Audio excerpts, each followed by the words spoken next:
श्री गणेशाय नमः। श्री जानकी वल्लभो विजयते। श्रीमद् वाल्मीकि रामायण बाल कांड का 48वां सर्ग। राजा सुमति से सत्कृत हो एक रात विशाला में रहकर मुनियों सहित श्री राम का मिथिलापुरी में पहुंचना और वहां पर सूने आश्रम के विषय में पूछने पर विश्वामित्र जी का उनसे अहिल्या को शाप प्राप्त होने की कथा को सुनाना। वहां परस्पर समागम के समय एक दूसरे का कुशल मंगल पूछकर बातचीत के अंत में राजा सुमति ने महामुनि विश्वामित्र से कहा, ब्राह्मण, आपका कल्याण हो। ये दोनों कुमार देवताओं के तुल्य पराक्रमी जान पड़ते हैं। इनकी चाल ढाल हाथी और सिंह के गति के समान है। ये दोनों वीर सिंह और सांड के समान प्रतीत होते हैं। इनके बड़े बड़े विशाल नेत्र विकसित कमल दल के समान शोभा पाते हैं। ये दोनों तलवार तरकश धनुष धारण किए हुए हैं और अपने सुंदर रूप के द्वारा दोनों अश्विनी कुमारों को लज्जित करते हैं तथा युवावस्था के निकट आ पहुंचे हैं। इन्हें देखकर ऐसा जान पड़ता है मानो दो देव कुमार देविच्छावश देवलोक से पृथ्वी पर आ गए हों। मुने, ये दोनों किसके पुत्र हैं और कैसे किस लिए यहाँ पैदल ही आए हैं? जैसे चंद्रमा और सूर्य आकाश की शोभा बढ़ाते हैं, उसी प्रकार ये दोनों कुमार इस देश को सुशोभित कर रहे हैं। शरीर की ऊंचाई, मनोभाव सूचक संकेत, बोल चाल में ये दोनों एक दूसरे के समान हैं। श्रेष्ठ आयुध धारण करने वाले ये दोनों नरश्रेष्ठ वीर इस दुर्गम मार्ग में किस लिए आए हैं, यह मैं यथार्थ रूप से सुनना चाहता हूँ। सुमति का यह वचन सुनकर विश्वामित्र जी ने उन्हें यह वृतांत यथार्थ रूप से निवेदन किया। सिद्धाश्रम में निवास तथा राक्षसों के वध का प्रसंग भी यथावत रूप से कह सुनाया। विश्वामित्र जी की बात सुनकर राजा सुमति को बड़ा विस्मय हुआ। उन्होंने परम आदरणीय अतिथि के रूप में आए हुए उन दोनों महाबली दशरथ पुत्रों का विधि पूर्वक आतिथ्य सत्कार किया। सुमति से उत्तम आदर सत्कार पाकर वे दोनों रघुवंशी कुमार वहां एक राहत रहे और सवेरे उठकर मिथिला की ओर चल दिए। मिथिला में पहुंचकर जनकपुरी की सुंदर शोभा देख सभी महर्षि साधु साधु कहकर उनकी भूरी भूरी प्रशंसा करने लगे। मिथिला के उपवन में एक पुराना आश्रम था जो अत्यंत रमणीय होकर भी सुनसान दिखाई देता था। उसे देखकर श्री रामचंद्र जी ने मुनिवर विश्वामित्र जी से पूछा कि भगवान, ये कैसा स्थान है जो देखने में तो आश्रम जैसा है किंतु एक भी मुनि या दृष्टिगोचर नहीं होता। मैं ये सुनना चाहता हूँ कि पहले यह आश्रम किसका था। श्री राम जी का प्रश्न सुनकर प्रवचन कुशल महातेजस्वी महामुनि विश्वामित्र जी ने इस प्रकार उत्तर दिया।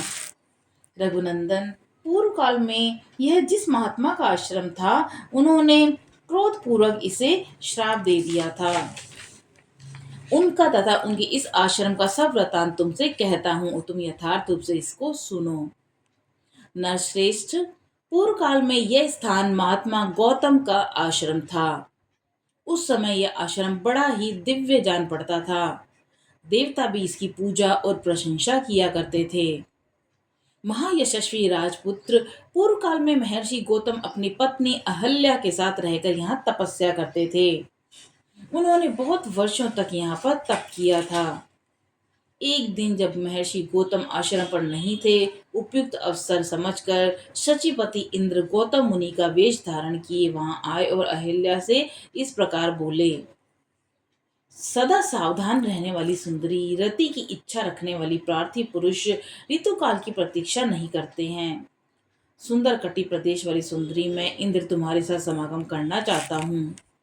रघुनंदन, महर्षि गौतम का वेश धारण करके आए हुए इंद्र को पहचान कर भी उस दुर्बुद्धि नारी ने, अहो देवराज इंद्र मुझे चाहते हैं, इस कौतूहलवश उनके साथ समागम का निश्चय करके यह प्रस्ताव स्वीकार कर लिया। रति के पश्चात उसने देवराज इंद्र से संतुष्ट चित्त होकर सुरश्रेष्ठ कहा कि सुरश्रेष्ठ, मैं आपके समागम से कृतार्थ हो गई। प्रभु, अब आप शीघ्र यहाँ से चले जाइए। देवेश्वर महर्षि गौतम के कोप से अब आप अपनी और मेरी भी सब प्रकार से रक्षा कीजिए। तब इंद्र ने अहल्या से हंसते हुए कहा कि सुंदरी, मैं भी संतुष्ट हो गया। अब जैसे आया था उसी तरह चला जाऊंगा। श्री राम इस प्रकार अहल्या से समागम करके इंद्र जब उस कुटी से बाहर निकले, तब गौतम के आ जाने की आशंका से बड़ी उतावलों के साथ वेग पूर्वक भागने का प्रयत्न करने लगे। इतने में ही उन्होंने देखा कि देवताओं और दानवों के लिए भी दुर्धर्ष तपोबल संपन्न महामुनि गौतम हाथ में समिधा लिए आश्रम में प्रवेश कर रहे हैं। उनका शरीर तीर्थ के जल से भीगा हुआ है और वे प्रज्वलित अग्नि के समान उद्दीप्त हो रहे हैं। उन पर दृष्टि पड़ते ही देवराज इंद्र भय से थर्रा उठे। उनके मुख पर विषाद छा गया। दुराचारी इंद्र को मुनि का वेश धारण किए देख सदाचार संपन्न मुनिवर गौतम जी ने रोष में भरकर कहा, दुर्मते, तूने मेरा रूप धारण करके यह न करने योग्य पाप कर्म किया है, इसलिए तू विफल अंडकोशों से रहित हो जाएगा। रोष से भरे हुए महात्मा गौतम के ऐसे कहते ही सहस्त्राक्ष इंद्र के दोनों अंडकोश उसी क्षण पृथ्वी पर गिर पड़े। इंद्र को इस प्रकार शाप देकर गौतम ने अपनी पत्नी को भी शाप दिया, दुराचारिणी, तू भी यहाँ कई हजार वर्षों तक केवल हवा पीकर या उपवास करके कष्ट उठाती हुई राख में पड़ी रहेगी। समस्त प्राणियों से अदृश्य रहकर इस आश्रम में निवास करेगी। जब दुर्धर्ष दशरथ कुमार राम इस घोर वन में पदार्पण करेंगे, उस समय तू पवित्र होगी।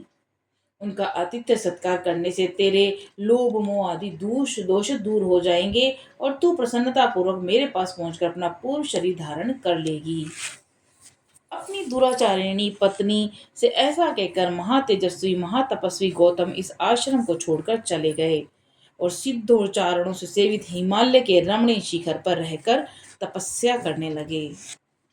इस प्रकार श्री वाल्मीकि निर्मित आर्ष रामायण आदि काव्य के बाल कांड में 48वां सर्ग पूरा हुआ। बोलो सियावर रामचंद्र जी की जय, पवन सुत हनुमान जी की जय। जय श्री राम।